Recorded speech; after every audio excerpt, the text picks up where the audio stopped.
네, 우리 다 같이 일어나셔서 32장을 함께 송영하시겠습니다.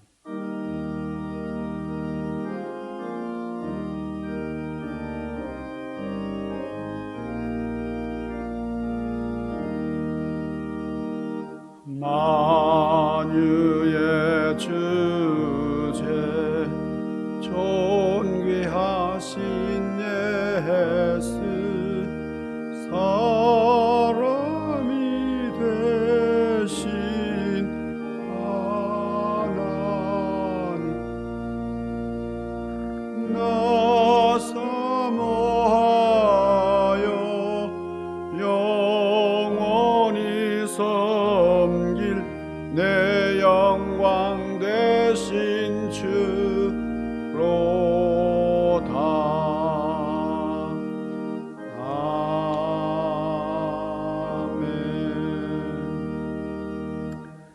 기도하시겠습니다. 거룩하신 아버지, 신령하신 주님, 힘들고 어려운 일을 당할 때에 감당할 수 없어서 쓰러지고 넘어질 때에 일으켜 세워주시고 붙잡아 주시고 우리를 인도하여 주시는 주님의 그 은혜와 섭리를 바라고 또 감사하면서 오늘 신령과 진정으로 주님 앞에 예배를 드립니다. 많은 이들이 이 자리에 나올 수 없는 거리두기를 하는 이 바이러스의 위협으로부터 저희들이 참 힘들고 어렵게 지나고 있지만 그러나 하나님을 찬양하며 영광 돌린 일에 조금도 소홀하지 않는 저희들이 되기를 소망하고 이 시간 정성으로 주님 앞에 예배합니다. 우리 예배를 받으시고 신령하신 은혜로 충만케 하여 주시옵소서. 예수님 귀하신 이름으로 간절히 구하옵나이다. 아멘. 네, 우리 다 같이 자리에 앉으셔서 우리 하나님의 말씀을 봉독하시겠습니다. 하나님의 말씀은 빌레몬서 1장 1절에서 7절입니다. 빌레몬서 1장 1절에서 7절까지 말씀을 제가 봉독하겠습니다. 그리스도 예수를 위하여 갇힌 자 된 바울과 및 형제 디모데는 우리의 사랑을 받는 자요 동역자인 빌레몬과 자매 아비아와 우리와 함께 병사된 아키포와 너의 집에 있는 교회에 편지하노니 하나님 우리 아버지와 주 예수 그리스도로부터 은혜와 평강이 너희에게 있을지어다.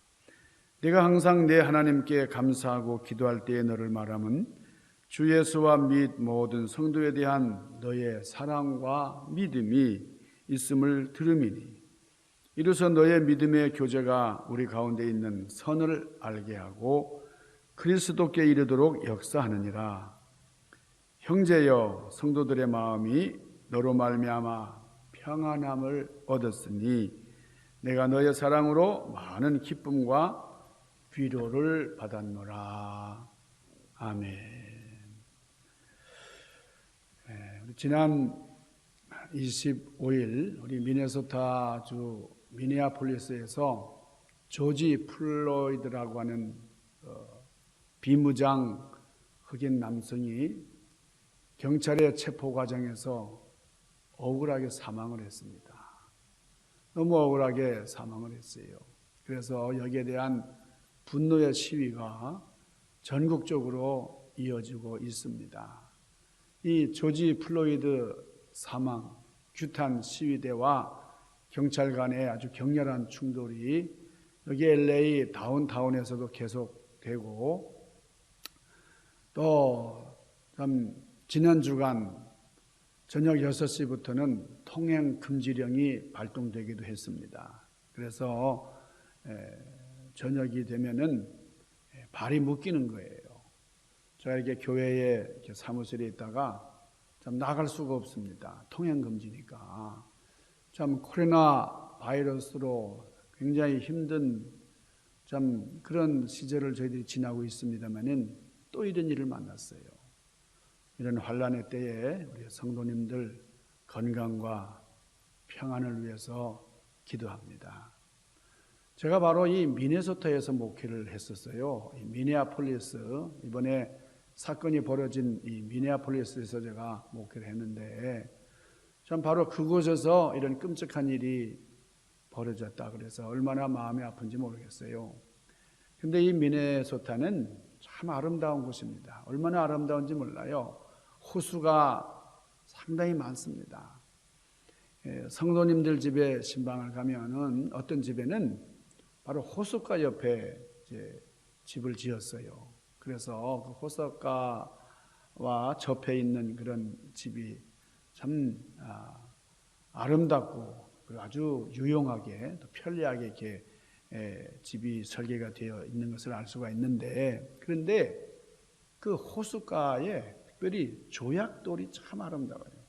호숫가에 보면은 조약돌들이 있는데 아주 반짝반짝 빛이 납니다. 그게 태양빛에 반사가 돼서 빛나는 조약돌, 이게 마치 예술품 같아요. 아주 동그랗게 이렇게 깎여 있습니다. 그런데 이 예술품에 가까운 이 조약돌들은 하루아침에 그렇게 만들어진 게 아니라 그러잖아요. 그 많은 시간 동안 파도가 밀려올 때마다 이 조약돌은 부딪히곤 했습니다. 조약돌이 그렇게 이 파도에 계속해서 부닥치고 또 부닥치면서 깎이고 그러면서 이 모난 부분들이 아름답게 이렇게 둥글둥글하게 다듬어진 거죠. 우리가 이 세상을 살아가는 동안에 많이 부닥치며 삽니다. 어려움도 만나고 환난도 만나고 그렇지만은 이게 힘들지만은 그러나 이렇게 부닥치는 동안에 그 모난 부분들이 깎이고 다듬어지곤 하고 있다 하는 것을 우리가 생각을 하면 힘들고 어려운 이렇게 깎이고 또 참 파도 속에 참 어려움을 당하는 이런 시기지만은 그러나 우리에게 의미가 있다 이렇게 생각을 합니다. 우리가 이 사람들이 만나면서 많이 부닥치고 또 부닥치다 보면 깨어져요. 그게 정상입니다. 부닥치지 않는다. 나는 절대로 부닥치지 않는다. 부닥치지 않는다는 말은 뭐예요? 교제하지 않는다는 말이죠. 우리가 이 부닥치다 보면은 한꺼풀씩 나의 약점이나 단점이 다듬어지고 또 부닥치면서 우리의 모난 성격이나 인격이 다듬어지고 그래서 아름다운 공동체를 만들어가게 되는 겁니다. 저는 이번에 이 코로나 바이러스 사태를 겪으면서 참 거리두기를 하지 않습니까? 사회적인 거리두기를 하면서 참 이렇게 사람들을 자유롭게 만날 수 없다고 하는 이게 얼마나 힘든 일인가. 그리고 자유롭게 악수를 할 수도 없어요. 악수를 하려고 손을 내밀면 상대방이 이상하게 쳐다보잖아요. 마스크를 하고서 내 얼굴 반을 가리고 댕겨야지 이게 온전하게 보이지, 이 마스크 하지 않고 가까이 가면 또 두려워합니다. 참 힘들어요. 참 괴로운 일이에요. 우리가 이 사람과 사람 간에 부딪힌다는 거, 이게 얼마나 귀한 일인가.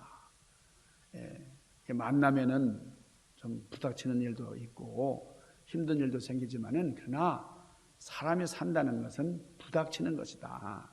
부닥치면서 살아야 이게 사는 거죠.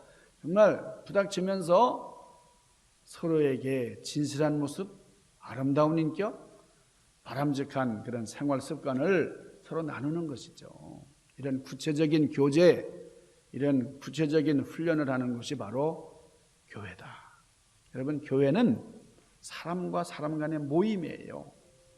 그러니까 부닥치게 돼 있어요. 그렇지만은 그러나 이런 것을 통해서 하나님께 영광을 돌린다. 이런 구체적인 교제, 훈련을 하는 것이 교회다. 이런 공동체가 바로 교회다 하는 것을 여러분 기억하시길 바랍니다. 미국의 유명한 신학자 칼 두들이라고 하는 분이 있는데요. 이분이 좀 임상 실험을 했습니다. 많은 지역 교회들을 조사를 했는데 미국 교회가 가장 부흥하고 왕성했던 때가 1940년대부터 1960년대까지, 그러니까 20여 년 동안이 미국 교회가 가장 왕성했던 때라 그렇게 진단을 했어요. 1940년대에 미국의 주요 개신교 숫자가 미국 전 인구의 49%였답니다. 49%. 그러니까 거의 과반수에 해당하는 사람들이 다 기독교인들이었다는 거예요. 이렇게 교회가 부흥하고 왕성했던 그 기간에 미국 교회가 어떤 일을 했는가? 그리고 그 당시에 선포된 메시지의 내용이 무엇인가? 이것을 이 두들 박사가 분석을 했는데 이런 게 나왔어요. 자, 급성장의 물결을 타면서 미국 교회가 뭘 했느냐? 첫째는 예배당을 크게 지었다는 겁니다. 하나님 앞에 예배를 하는데 아주 웅장하게 아름다운 그런 예배당들을 크게 지었다는 거예요. 지금 도심 가운데 비어있는 예배당들이 많지 않습니까? 바로 그때 세워진 건물들이라 그래요. 자, 두 번째 이때 한 일이 뭐냐? 신학교를 많이 세웠습니다. 각 교단마다 앞다투어서 신학교들을 미국 곳곳에 세웠는데 지금 많이 침체되어 있어요. 대부분의 신학생 수요는 한국 사람들을 비롯한 소수민족들로 채워지고 있는 실정입니다. 그러니까 신학교가 좀 많이 이제 어려워요. 자, 그다음에 세 번째 한 일이 뭐냐? 산속이나 조용한 곳을 찾아다니면서 캠프장이나 수도원들을 많이 세웠다는 겁니다. 그리고 그 당시에 선포된 메시지 내용이 뭔지 아십니까? 첫째는 중산층이 잘 되어야 된다 하는 것을 강조했다는 거예요. 그러니까 예수 믿으면 이 세상적으로도 잘 살게 된다 하는 것을 강조를 했어요. 자, 두 번째 선포 내용이 뭐냐면 예수 믿으면 사회적으로 좋은 지위를 얻게 된다 하는 것을 선포했다는 거예요. 그다음에 세 번째는 예수 믿으면 좋은 가정을 갖는다 하는 아메리칸 드림과 일치하는 그런 메시지가 많이 선포가 되었다는 겁니다. 자, 근데 이런 실제적인 목표들이 구체적으로 이루어졌습니다. 많은 중산층들이 나왔어요. 사람들이 예수 믿고 잘 살게 되었다라는 겁니다. 이렇게 1960년부터 이런 소망의 역사가 현실화되었습니다만 이때부터 미국인들은 더 이상 교회의 필요성을 느끼지 못하게 됐습니다. 기존의 목표들, 평소에 소원했던 그 일들이 성취되고 나니까 이제 교회가 필요 없다 이거예요. 교회의 필요성을 전혀 느끼지 않더라는 거예요. 실제 1964년부터 1974년 10여 년 동안에 제가 다른 교단은 언급하지 않겠어요. 우리 연합감리교회 교인들만 100만 명이 줄었다는 거예요. 100만 명이. 놀라운 이야기 아닙니까? 무엇을 말해주고 있는 겁니까? 자, 여러분들은 이런 사실들을 접하면서 무슨 생각을 하세요? 교회가 본질에서 벗어나게 되면은 무너지고, 본질에서 벗어난 교회가 참 병드는 것은 시간 문제라는 겁니다. 실제로 교회를 연구하는 전문가들에 의하면은 교회사에서 교회의 타락과 교회의 세속화가 언제 이루어졌느냐? 이 콘스탄티누스 대제가 황제보다도 더 훌륭하다. 대제라고 하는 이 콘스탄티누스 대제가 기독교를 국교로 공인하는 밀라노 칙령을 주후 313년, 서기 313년에 공포를 했습니다. 그런데 그 종교의 자유화를 공포한 그 313년 그 밀라노 칙령이 이루어진 그 다음부터 이 교회가 세속화되기 시작했다는 거예요. 그 이후부터 가정에서 모이는 모임 대신에 성전에서 모이기 시작을 했고, 평신도 목회자들의 역할 대신에 안수받은 성직자들 중심으로 교회가 이루어졌어요. 그래서 성직자들 역할이 강조되고, 주중에 모이는 모임은 거의 사라지고 주일날 모임으로 대체가 됐습니다. 그러니까 교제의 진정한 기능은 상실되고 말았어요. 그래서 예배 드리는 것으로만 이 교회가 존재하는, 그럼 이런 현실로 대체가 되고 말았어요. 자, 사도행전 1장 13절에 보면은 우리 기독교 초기에 예루살렘에 있었던 처음 교회는 가정교회였습니다. 가정에서 시작된 것이 교회예요. 자, 사도행전 16장 16절에 보면은 이 루디아의 집에서 빌립보 교회가 시작이 됐습니다. 유럽으로 가서 최초로 시작된 전도의 역사를 이뤘던 사도 바울로 말미암아 유럽에 새로 생긴 그 교회가 루디아라는 여인의 집에서 시작이 됐다는 거죠. 자, 고린도 교회도 고린도전서 16장 19절에 보면은 브리스길라와 아굴라 이 부부의 집에서 시작이 됐습니다. 라오디게아 교회도 어느 이름이 알려지지 않은 여인의 집에서 시작이 됐어요. 자, 오늘 본문에 나오는 교회 이름이 골로새 교회인데 이 골로새 교회도 역시 가정에서 시작이 됐습니다. 누구의 가정입니까? 빌레몬의 가정이죠. 빌레몬의 가정에서 교회가 시작이 됐는데 오늘 본문에 보면은 빌레몬의 가정 교회 구성원들의 이름이 나와요. 자, 이 누구냐? 이 사람들은 바로 빌레몬의 가족입니다. 가장이 누구냐? 빌레몬이죠. 여기 자매 아비아라 그러는데 이 자매 아비아는 빌레몬의 아내입니다. 그리고 여기 아키포는 빌레몬의 아들이에요. 사도 바울이 오늘 너의 집에 있는 교회 그랬는데 이 너의 집에 있는 교회는 가족 외에 빌레몬과 함께 주님을 섬기는 이웃들을 말합니다. 이런 가정교회들의 형태가 3세기까지 유지되어 왔어요. 그러다가 콘스탄틴 대제가 기독교 공인을 하면서 이게 점점 사라지고 말았어요. 그 후에 이 중세사회의 제도 또 조직이라고 하는 신화에 빠져가지고 이 소중한 가정교회의 기능들이 다 사장되고 말았다는 겁니다. 여러분, 그 결과가 어떻습니까? 주님께서 계획하시고 설계하셨던 교회의 모습과는 다른 이상한 교회의 형태가 되고 만 거예요. 아마 주님이 이런 사실을 보시고는 기겁을 하실 것 같아요. 이게 아닌데 어떻게 저런 교회가 세워졌단 말이냐, 그렇게 안타까워하실 것 같아요. 자, 그렇기 때문에 우리는 다시 오리지널 포인트로 돌아가야 됩니다. 오늘은 교회의 본질에 대해서 이 빌레몬의 교회를 통해서 교훈을 얻는 그런 시간이 되기를 바랍니다. 자, 교회를 떠받치는 중요한 기둥들이 있습니다. 그게 뭐냐? 첫째는 가정이에요. 가정과 같은 교회가 되는.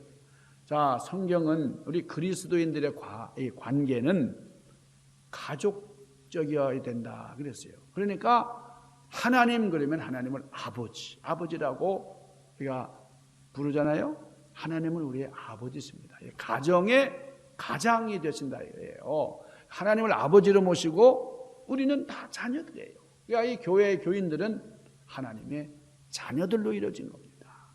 그래서 갈라디아서 6장 10절에 보면은 모든 이들에게 착한 일을 하되 더욱 믿음의 가족들에게 할지니라 그랬어요. 믿음의 누구요? 믿음의 가족. 그러니까 우리가 이 가족 개념이 참 중요하고요. 모든 일에 대해서 모든 이에게 착한 일을 하되 더욱 믿음의 가족들에게 할지니라 그랬습니다. 그러니까 우리가 이 믿음의 가족들을 위해서 기도하고 우리 믿음의 가족들을 생각하면서 믿음의 가족들에게 더 친절하고 이렇게 해야 된다.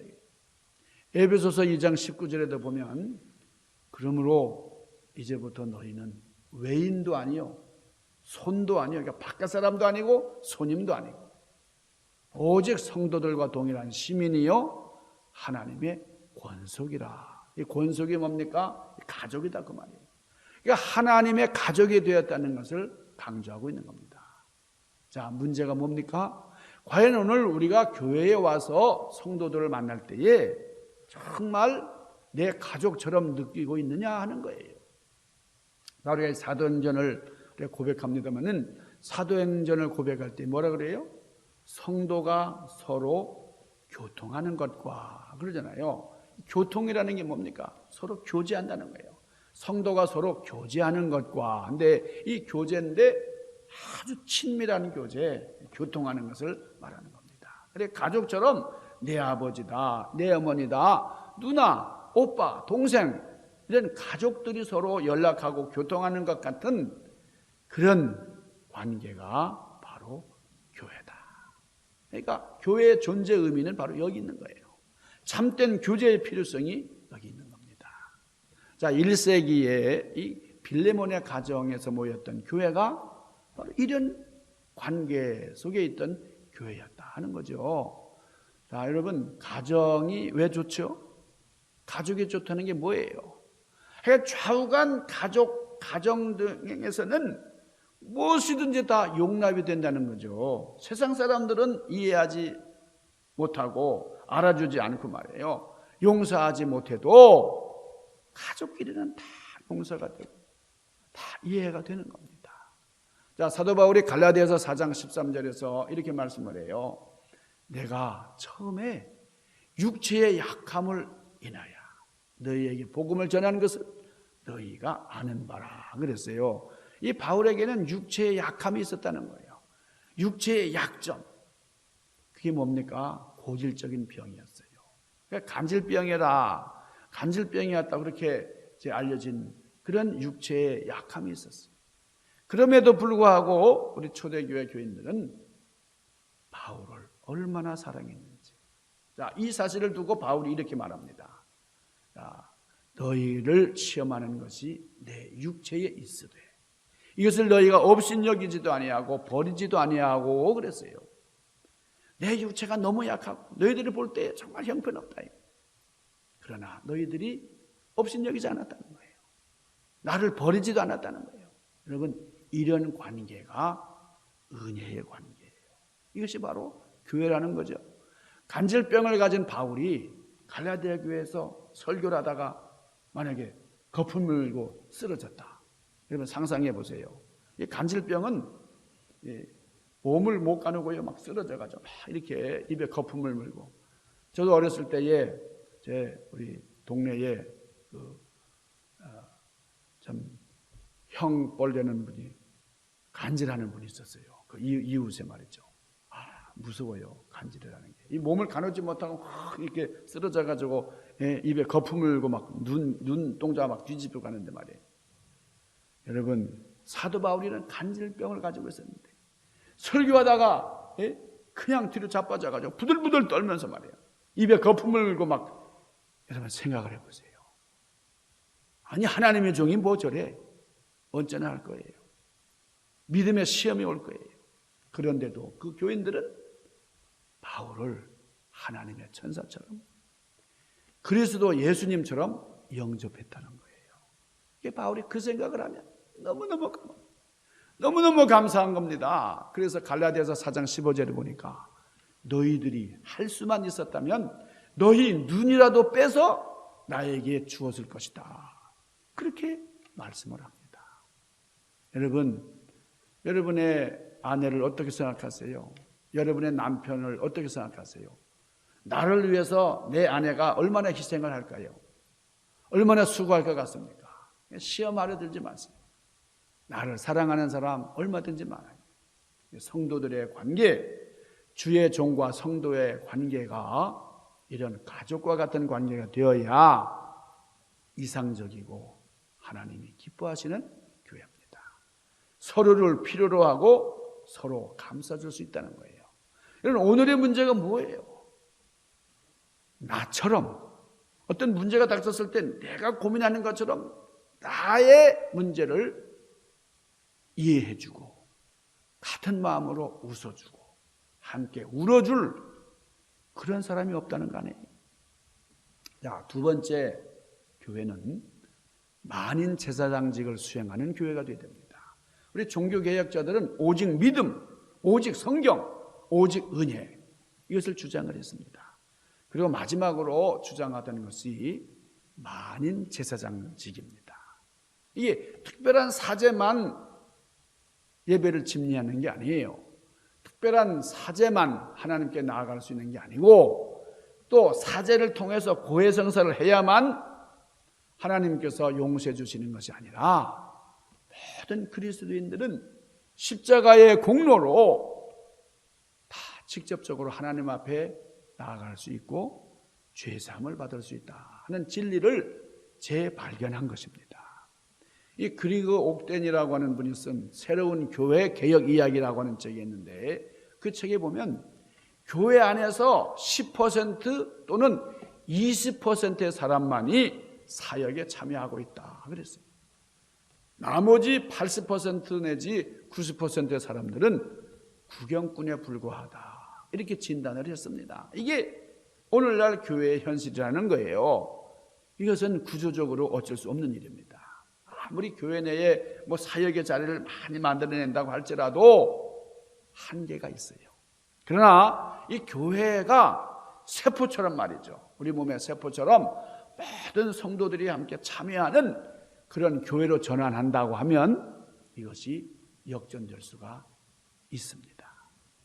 80% 내지는 혹은 90%가 다 사역자로, 구경꾼도 조금 있겠지만은, 하여간 모든 사람들이 함께하는 그런 교회가 너무나 아름다운 교회고 이상적인 교회다 하는 거죠. 근데 오늘 본문에 소개된 이 빌레몬의 교회가, 빌레몬 가정의 교회가 바로 그런 교회였다는 거예요. 그러니까 자, 여기 보니까 뭐라 그랬어요? 아비아에 대해서는 자매라 그랬어요. 그리고 빌립보는 동역자입니다. 그리고 아키포에 대해서는 뭐라 그랬어요? 군사라, 군사. 얼마나 헌신적으로 일했으면 군사라고 했겠어요. 군인이라고 해요. 어느 누구 하나 방관자가 없이 모두가 일하는 교회, 모두가 부름받고 쓰임받는 너무나 아름다운 교회였어요. 자, 세 번째 어떤 교회가 되느냐?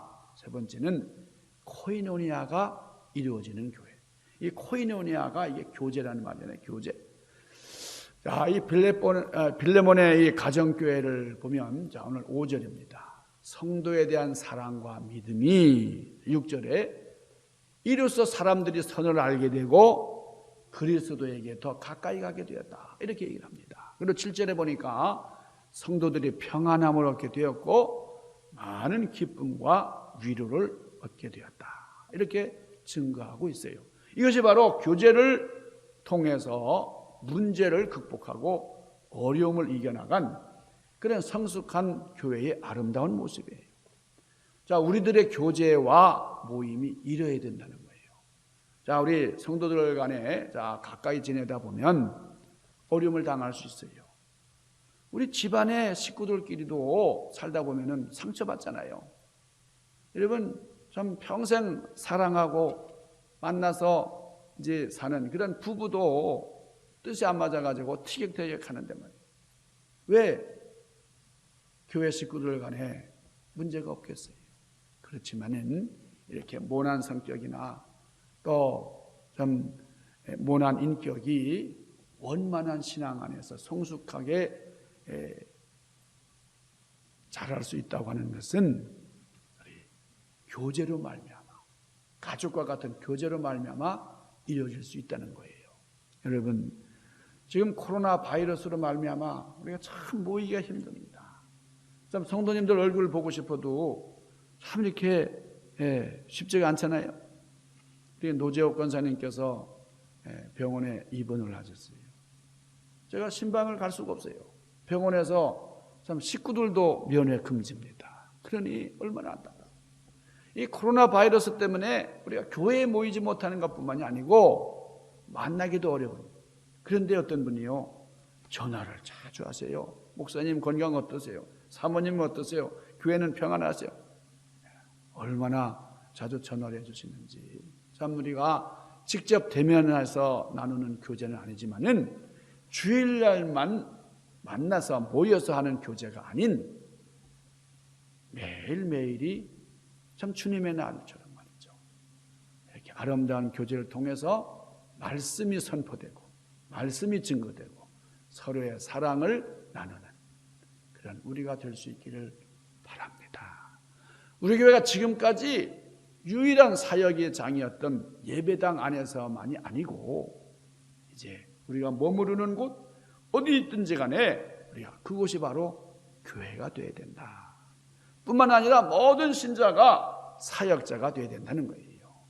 사랑하는 여러분, 바이러스로 말미암아 너무나 어려운 상황 가운데 있습니다. 그러나 열심으로 여러분 교제를 나누시면서 성도가 서로 교통하는 가운데 우리 참 아름다운 믿음의 성숙을 이루는 우리 나정중앙교회 성도님들이 되시기를 주님의 이름으로 간절히 축원합니다.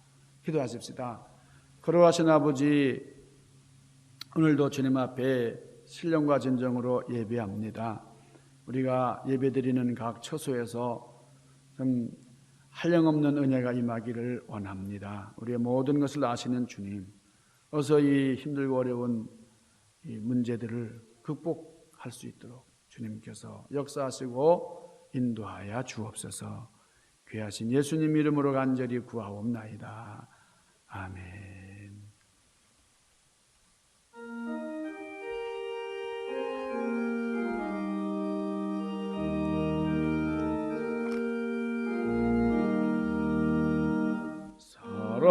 사랑하는 주님 앞에 형제 자매 한 자리에 크신 은혜 생각하며 즐거운 찬송 부르네. 내 주 예수 오늘 봐 모든 사람 내 몸같이 환난 근심 위로하고 진심으로 사랑하세.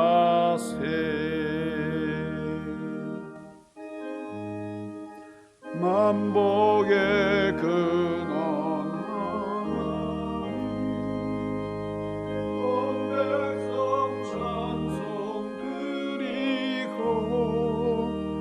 저 천사여 찬송하세.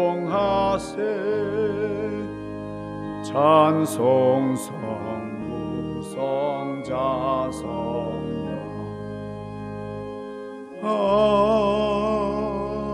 아멘.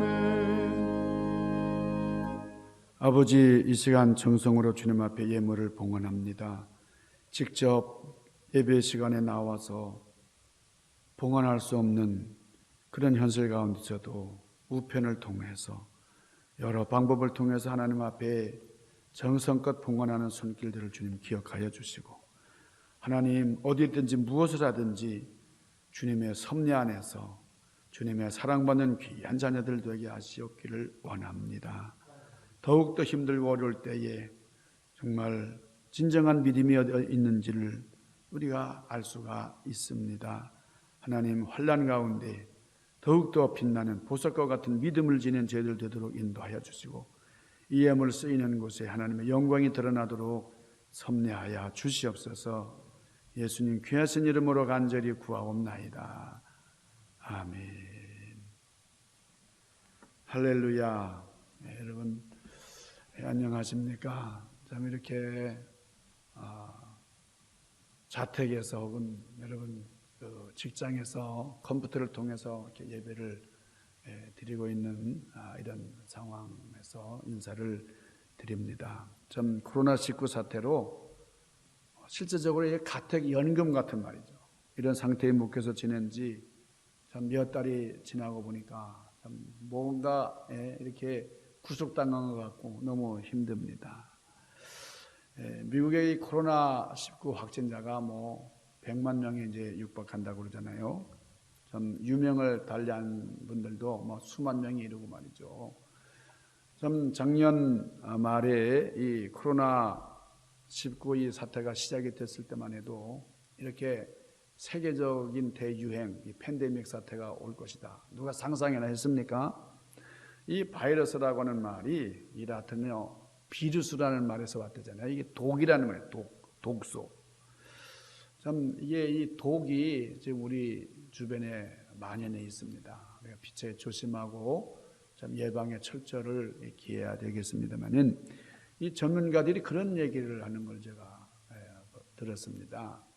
이 바이러스 역할이 참 우리 인간을 파괴하고 참 너무나 힘들게 하지만은 그러나 100% 다 파괴적이고 해로운 것만은 아니라는 거예요. 왜 그러냐면은 이 바이러스가 이 지구의 균형을 유지하는데 중요한 역할을 한다는 거죠.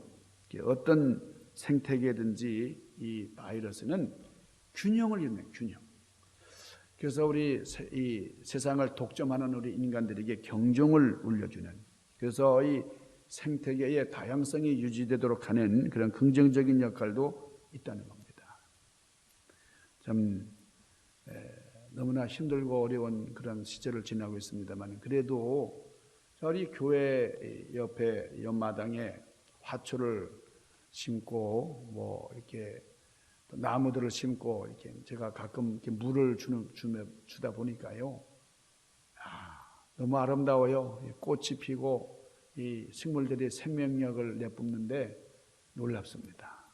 여전히 우리는 코로나19의 혹독한 대가를 치르고 있습니다만은 이 자연 삼라만상이 다 이렇게 어려움만 주는 건 아닙니다. 코로나19의 물결이 지나고 나면 제2의 물결이 새롭게 도래할 것 같습니다. 어떤 상황이든지 믿음 안에서 승리하는 그런 우리 성도님들 되시기를 주님의 이름으로 간절히 소망합니다. 자, 우리가 서로 자주 만날 수 없는 상황이지만은 전화나 온라인을 통해서 계속 교통하며 연락하시길 바랍니다. 우리 노재옥 권사님께서 병원에 입원을 이제 하셨다가 지난주에 양로병원으로 옮기셨어요. 저기 팔가하고 그랜드뷰, 그랜드팍, 이 팍뷰 그 사이에 있는 그랜드팍 양로병원입니다. 면회는 안 되니까 여러분 전화로 이렇게 연락해 주시면 좋겠어요. 권사님께서 전화는 잘 받으십니다. 그러니까 전화하시면 아주 반가워하시고 좋아하시는데 여러분 전화로 서로 문안하시면서 교제하시길 바라고, 또 우리 김천 장로님, 얼마 전에 세상을 떠나신 우리 김천 장로님 가족들, 특별히 김유주 집사님을 위해서 기도해 주시고 연락해 주시길 바랍니다. 자, 우리 다 같이 일어나서서 우리 505장 우리 함께 송영하시겠습니다.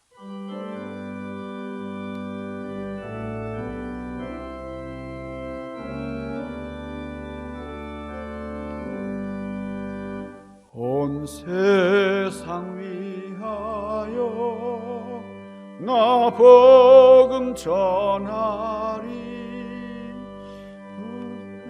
백성 모두 나와서 주 말씀 들으라.